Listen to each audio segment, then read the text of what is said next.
Rafik Hariri International Airport, Beirut, Lebanon, January 25th, 2010. Ethiopian Airlines Flight 409, a Boeing 737 with 82 passengers and 8 crew members on board, crashed into the Mediterranean Sea 3.5 kilometers off the coast of Beirut, Lebanon, just minutes after takeoff from Beirut, Lebanon.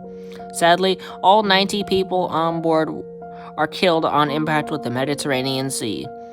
The tragic cause that some people still refuse to accept is crashed shortly after takeoff due to loss of control and pilot error, fatigue, and crew resource management, or CRM. Rest in peace.